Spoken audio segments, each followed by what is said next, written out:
Punky, I do not feel right about beating up a band geek, but...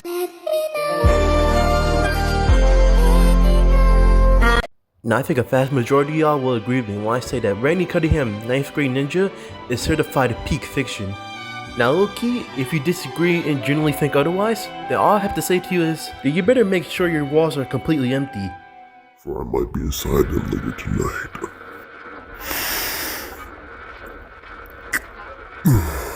You smell very submissive right now. Just the way I like it. You better be ready and freshen up before I arrive. Cause I love my dish to be hot and ready. So anyways, we meet the main character Randy. He was writing an essay on what he did during the summer. And essentially, he and his homeboy were up all night playing Marvel Rivals. And genuinely, I messed with this. You could tell the writers were truly in their bag, make this man Randy as relatable as possible.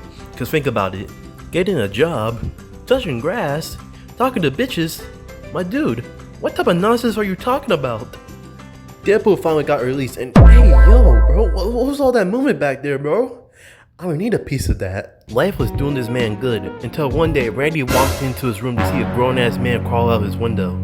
Now to be genuinely honest, if I was Randy, I probably would at least jump to like 3 conclusions what the hell is going on. Either his mom is having an affair or some grown ass man tried to rob him. And the other one, Uncle just scope out the room so you come back later in the night and start molesting you. That Mr. Winkle, Bill Cosby, Jeffrey Epstein type of timing. But nah, Uncle left Randy this old ass box and a note that basically said, "You are the ninja. Your real nigga badge will be in the mail by tomorrow morning." And there we go, that's how Randy basically became the new ninja of the city. Oh yeah, before I might as well have to explain this part. So basically every 4 years or so, a random person is chosen to be the next ninja. The random nigga in question be some freshman who just started high school. And don't ask me how or why that's the case. I'm just a messenger, bruh, that's all it is. I didn't wrote the show. We do meet his homeboy Howard, and I'm gonna pause you right here. When you first start the show, you might be thinking that this man's gonna be on some pack to star type of timing, you know what I'm saying? Like, I'm talking downright retarded. Like, you expect to be that type of friend who does so much dumb shit throughout the relationship, you start to wonder, wait, how the fuck are he and Randy even friends in the first place? And then you watch the show and you're like, oh wait, bro's actually W Mans. He gets a pass this time, you know what I'm saying? He'll be the exception. We do meet the main villain, McFist. McFist? How the hell do you pronounce that? I gotta know for now that bro has a metal arm, but has a brain inside of it for some weird reason. And he hates the ninja, like he generally just wants this man dead for some reason. I honestly don't know why he hates the ninja. But shit, if I were to guess, I see that back in high school, he caught his crush getting her back blown up by the ninja in the school bathroom.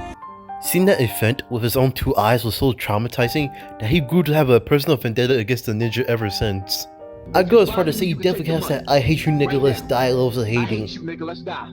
Thinking about it now, can we honestly blame him?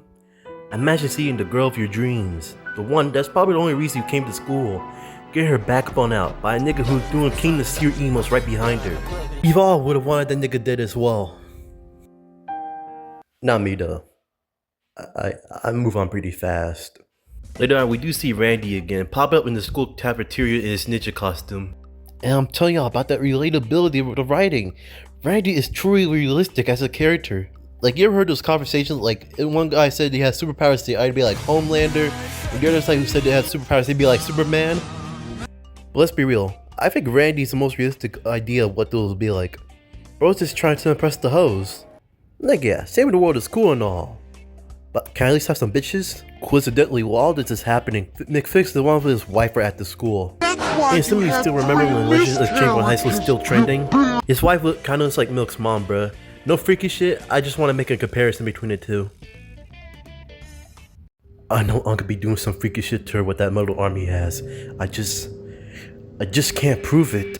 So anyways, after McFix found out that the ninja's nearby, he started to rub his hands together. Finally, after all these years, I could truly get my get back. So he calls up his DL homeboy Firestork to deploy the... What the fuck is this?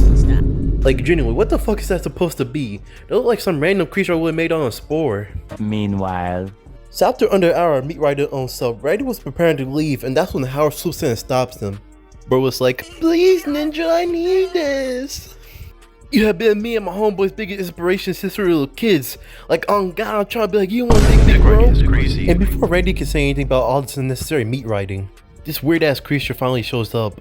And I'd be lying to myself if I didn't say he wasn't getting Randy that built the ass treatment, but like, he had that man on the ropes. Like, the ass beating got so bad, you had to lock the thing inside the bathroom stall. I look at little bro as Pops. At least he tried. He's only been a ninja for like, what? Not even a couple of weeks? Obviously, he's not gonna do that well in his first fight. But they just don't care about that. All they saw was the ninja get his ass beat. They're gonna call this nigga a fraud. They might call him the next Megami. Randy knew he couldn't let all that slander slide on his name. He had to take up the most difficult, most painstaking task he ever had so far. This nigga decided to read. What the fuck? I mean, shit. He's doing better than most of y'all. Most of you niggas can't even read past the 6th grade level. Realize that you can solve most of this problem by just reading a book. Randy heads back home to find the Necronomicon, which he threw away early on in the episode. He luckily finds the book, and then it sucks him into his own personal world, similar to like one scene in Doctor Strange. After getting sucked into the book, the Necronomicon gives Randy some advice. Believe in the weapon that is in the suit. Randy, of course, gives us this thought-provoking insight on the meaning. Okay, what's in the suit? I'm in the suit. I'm the weapon. I just have to believe in me. Honestly, you can't help but applaud him. That's some grade A level conviction he has right there. So anyways, Randy gets back, and this scene just made me realize that this school generally has no security. Like, he managed to leave, and depending on how far our house is, it probably took him quite a while to get back. And lunch is probably long over by now, so not like he has a valid excuse of why he was gone for so long. So either no one really gives a shit, or... well, quite frankly, they just don't give a shit, bro. It just is what it is. We do see Howard again, and he eventually tells Randy that he found out that the ninja hid a monster under the basement, so he basically let it free. But why? What was going through your fucking head when you thought that idea, bro? Really? Are you stupid? Are you retarded? Oh, yo, I'm gonna stop about that, bro. Seeing that has no other choice, Randy decides to step up and have a round 2 with I'm not gonna lie, I don't know what the fuck that thing is called. And honestly, little bro actually doing pretty well compared to last time. I mean, he's block off his attacks, that's with a spin kick, you know what I'm saying? He's doing pretty good. Why the fuck is Lung still here? You would have thought that meeting he had would be over ages ago. Unfortunately, the Kraken Man locks in and body slams Randy into the ground.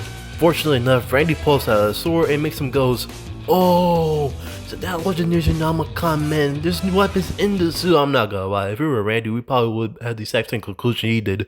So anyways, after slicing the monster up, the day is saved. Nick Fist got defeated, the ninja finally defeated all those fraud allegations, and at the end of the episode, Randy basically told Howard that he's the ninja, so yeah. So we start off the next episode, the whole school is doing a talent show. Oh yeah, the one day where niggas can come up and audition by showing off their skills, be it magic, dancing, wherever the fuck right this is. Get this nigga the fuck out of here. Me and 3 BBCs. Yep. Meanwhile, while this is happening, Randy and Howard are going for like a small dilemma right now. No one knows who the fuck they are. Like, the only ever time you see someone else interact with them is when they're being told to get out the way. My life's like a movie, my eyes are like a Uzi, jacuzzi. Get the fuck out of the way. No one be seen as a bunch of background characters throughout their entire freshman year. Randy and Howard had to come up with an idea. Fortunately enough, they managed to become the judges for the talent show. And Aya, what did Howard's sister mean by this? Wonk this up, and I will webcast that video of you two taking a bath together. We were 3. Not that video. What do you mean by that? But anyways, regardless of that, I guess we might as well see what the new talent is like. Moonlight, spotlight. I don't even really want a spotlight, but they really put me in the limelight. This nigga is trash. New pipe, I'm not gonna lie, I low-key mess with the performance. You got some hidden talent, my nigga. Let's keep it hidden. That shit was ass. Randy tries to be nice and put them down calmly. Like, he's the type of guy you want as a doctor to give you bad news when you found out your wife died. But Howard? Well, bro, genuinely like that shit and told him the niggas are gonna be in the talent show. Just make Randy go, bro, what the fuck are you doing? And Howard, being honest, doesn't miss he likes the performance. And besides questioning his homeboy's taste in music, Randy decides to give him a pep talk. If they ever want people to remember them, they have to play their characters right. Randy's a nice nigga who lets you down calmly. Meanwhile, Howard's on that Gordon Ramsay, will to your god type of timing. He's just calling you ass. And sure enough, he actually follows through with it. The next contestant was a nigga on a unicycle, and Howard, He straight up listens to this man, not gonna lie. Productive in your life. You're not doing anything productive in society. You are a worthless black spook in America. You serve no purpose, nigga. Go be a sheriff. Do something with yourself. Cause you're wasting time, my guy. And it might not be me, but some nigga's gonna get a hold of you. Some nigga in parentheses and gonna manhandle the fuck out. Anyways, the sort of insult leads to little bro leaving the stage crying and shit. This leads to the sorcerer. Oh yeah, I haven't brought it up so far. Hearing this little nigga crying in the background, I was like, fresh meat. And turns his ass into a monster. Now that's not like too much work in my opinion, bro.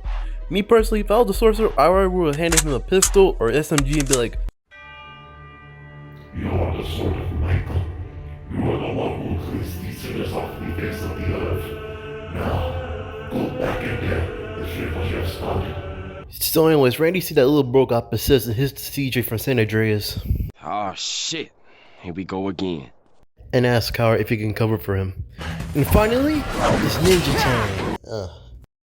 I'm not gonna lie, I'm not covering all the fight scenes, so I'm just gonna summarize the gist of it. Essentially, the whole sequence is like one big perfect circle. First, Howard gets the first contestant on stage, leading him to cry, leading him to be the next victim of the sorcerer's monsterization, leading him to fight the ninja, and the whole thing basically just loops around, you get me? Randy eventually does pick up the pattern and picks up the ninja Nomicon to give him an answer what's going on. And a long time ago, the previous ninja sealed the sorcerer away, leaving Unk no other option but to take possession of the vulnerable, so one day he could possess enough power to break free and cause havoc again. They low-key never explained his origin story in this episode, but shit, if I were to guess, it's probably because of Chop. Now listen, I'm not a black pill, red pill, none of those guys. I mean shit, if I was a red pill YouTuber, I probably would have been making money right about now. All I have to do is just say women should be in the kitchen, and next thing you know, I'll be making bank. Shit is low-key a money glitch. Whatever. You don't have to take the next thing I say seriously, but low-key, I might be onto something. Take a good look at Unk's appearance. From the jump, he looks like Plankton if he was a human. Look at his living conditions. Bro lives under the school, and considering he's chained up, I never think he took a shower, so he definitely smells like ass. Like on God, take a single whiff of this nigga, your whole face will burn off. Bro got that Asmongold Ninja Turtles level of hygiene, bruh. And, hey yo, is he talking to a rat? Oh, that doesn't make him any more accurate. Here's what I think. Back in his day, bro was a chopped to shit, bro. Like, he looked like Cuffham. Like, he was so chopped, he make the Hunchback of Notre Dame look attractive by comparison. Because of this disability, bro was basically an outcast since childhood. Man had no friends, no emotion, no hoes. And second thought, he scared the hoes away. Every time you try to talk to them, it always go like this. He'd be like, good morning or salutation, fine shits. Ew, you fucking fungus looking ass nigga, stay the hell away from us. That disrespect was the final straw, and at that point, the sorcerer wanted revenge. And since guns and schools didn't exist yet, he had the second best option. Black magic. Bro somehow found his way in Haiti, and learned voodoo magic from a sexy Haitian man. So basically me. After that, he became the most powerful man in Japan. But low-key, no one really gave a shit, cause they were questioning why this chopped ass nigga was still alive. It was so bad that they had to buy the ninja 10 bands, a patch of land, and 3 Thai ladyboys just to put the paws on him, and the rest was history. Little bro was back to where he was. Broke, has no friends, and bitchless. Why does it feel like I'm missing something? Alright bro, so I'm gonna skim through this again because I don't really have that much space, so yeah. So Randy gets on stage and it's like, bro, chill, you're going to get us killed. But Howard didn't pay attention. The power low-key got into his head. Randy low-key realized he messed up for telling Howard to play heel. Cause now the niggas on stage are turning into monsters. Luckily enough, Randy came just to save the day. I'm getting mad lazy doing this.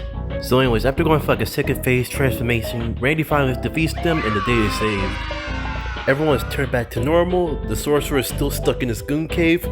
Good has won the day again. The episode does end with everyone getting their get back against Howard, and while it's sad that Randy's getting targeted just by association, nigga really does deserve it if you think about it. Like from their point of view, one of the judges went crazy with power, it was kicking everyone off the stage left and right. Meanwhile, one of them left for God knows where for too long. Yeah, I'd probably be pissed too. And yeah, that's basically it. So bye.